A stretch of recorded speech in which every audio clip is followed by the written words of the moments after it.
Today I'm here with Colleen Wood of the Wood team and Hometown Lenders. Today we want to talk about mortgage rates and kind of put some fact to fiction regarding mortgage rates versus the Fed rate, as well as why now is a great time for buyers and how the inflation rate is affecting that whole dynamic. The Fed rate is the rate at which banks are loaning money back and forth to each other. The Fed rate is attached to things like your credit card interest, your vehicle interest, commercial loans, HELOCs, all of those are attached to the Fed rate. But mortgage rates, that's the one that our customers are most concerned about. And when they hear the media talking about increasing in rates from the Fed, they think the two are attached, and they really aren't. Mortgage rates are actually attached to inflation, and you and I know that the measure of inflation has gone up tremendously. And so in turn, as inflation has gone up, so have mortgage rates. And so what the Fed is trying to do by hiking the Fed rate is they are truly trying to slow down the economy. And I think you would agree, they're doing a great job of doing that. We're seeing a lot less activity when it comes to vehicle loans. We're seeing a lot less commercial lending happening. And unfortunately, we have seen a lot more use of credit card products. For sure. But interest rates on mortgages have gone up, but they're not gone up as high as people might expect with the media depiction of it. Thank you for that explanation, because I get that question all the time, and I think it's much better for a lending professional to address that question. And yes, mortgage rates have gone up. We have seen a tremendous rise from year over year, say April of last year to approaching April of this year, and that has curbed buyer purchases.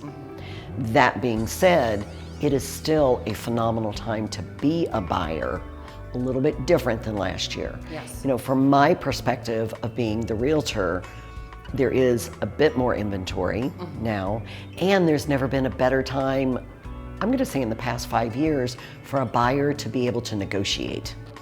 That's really a great point, because interest rates post-COVID were falsely created. So they were created because they wanted to make sure that the economy was going to continue moving forward, even in a pandemic environment. So the government actually created that interest rate environment, and unfortunately, it lasted too long. So we created an environment where all of our buyers were thinking that the current interest rate should be in the low threes, in some situations the high twos. And that lasted for quite a long time. Well, now the current interest rate environment is more normal. And so it's taken a little bit of time for our buyers to understand that this is the new normal. The 40-year average of interest rates on a 30-year fixed rate is at 7.75%. So we're still well below that. So to your point, it is still a really great time for people to buy. Your interest rate is not something that you're stuck with for the rest of your life, but it has definitely made the buyer market, the buyer pool, it's made it smaller, because we still have so many people that are expecting a 3% interest rate and they're waiting for that to happen. So as a buyer, you simply have less competition, which is wonderful. So like you were saying, we're seeing seller concessions. We're seeing things towards fixing things that are inspection issue items. We're seeing sellers contributing towards closing costs and buying down the rate on both a permanent and a temporary level, which is wonderful for our buyers. So maybe the market rate for a person's certain scenario might be 7%, 7 1/8, even 6.99. But with a temporary or a permanent buy down, we can actually get your interest rate down into potentially the low sixes, maybe even the high fives. And with a 2-1 or a 3-2-1 temporary buy down, it can actually make your interest rate 2% and then 1% lower for the first 2 years. That's what the 2-1 stands for. And then the third year it would go to the actual note rate of the mortgage. So there are some really great options that can temporarily reduce your interest rate to kind of make the payment a little bit more attractive. That's great and helpful information, because I'm talking to buyers. I say there's this start line, and there are all these buyers standing here waiting for interest rates to go down. And one of the things, and I know you say the same thing, let's marry the property and date the rate. So right now as a buyer, it's a great time to maybe negotiate some seller concessions that help buy down your interest rate. Most buyers don't even know that can be done. Right. So buying down their interest rate getting more seller concessions as far as fixing items that come through in a home inspection, and then gain control of the asset so that when and if rates do soften, you're in control of the asset and you can refinance your loan versus being at the starting line with all those other buyers saying, well, now we're going to rush the market, and seeing multiple offers, and now you're losing out to people that have either more money down, or do we go back to, no inspections or no inspection contingencies. Right now, the environment for IC working with buyers is a great time. It's a calmer time for them to actually give them time to process and think about what they're doing and not feeling rushed into something, and understanding that as rates potentially soften, again, they can refinance their loan. Absolutely. And we know for a fact that interest rates are going to soften. We are seeing the effects of inflation coming down. And when we see inflation coming closer to the 2% mark, then we will see a more normal interest rate environment. So yes, now is the time. Find the property that you want. You and I know that the values of properties are not expected to go down. We saw a tiny bit of a seasonal adjustment, which is normal for our area to see a tiny seasonal adjustment through winter, but the buyers are coming back, as are the prices are continuing to climb. So don't stress out about the interest rate. The interest rate is temporary.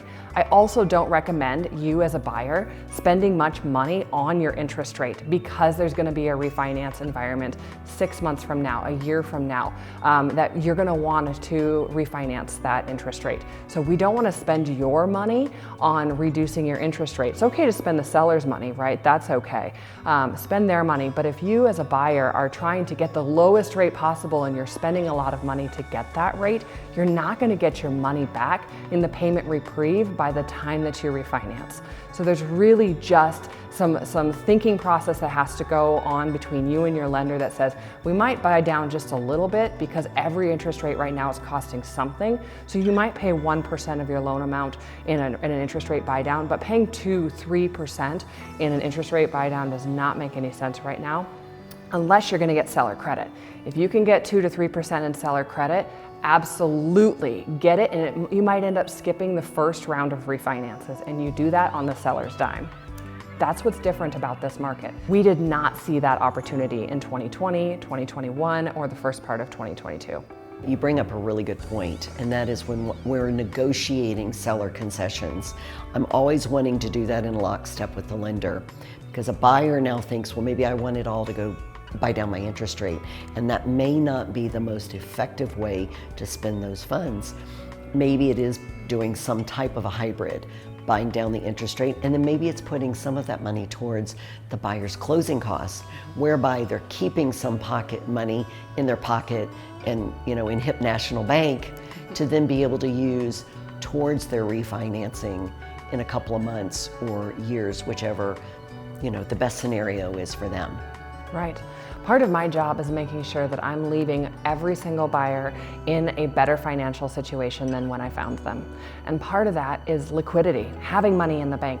We don't want to spend every dollar that they have on getting into this home, because you might need to buy a curtain or a rug or something and some things come up. We know that when you move into a new house, sometimes things shake out and you might need to do some repairs, or you want to do some remodeling. So if you have seller credit that's available, yes, we should use it to buy down your interest rate a ways, but we know again that refinance is around the corner, and using some of that money to pay some of your closing costs and maybe leave more money in your pocket is a great idea. It's a great strategy. When you're talking about seller concessions, it's important that you do work with your lender, because the loan type and the down payment amount in certain situations are going to determine how much seller concessions you're allowed to receive. So definitely be working with your lender to find out what is the best strategy. Some of my buyers have to have a seller concession in order to stay approved. So some folks, I let you know to say, hey, they have to have at least 2% in seller concession in order for them to stay approved. So you definitely want to be working with your lender and talking about your options. Colleen, thanks so much for sharing your time with us and your expertise.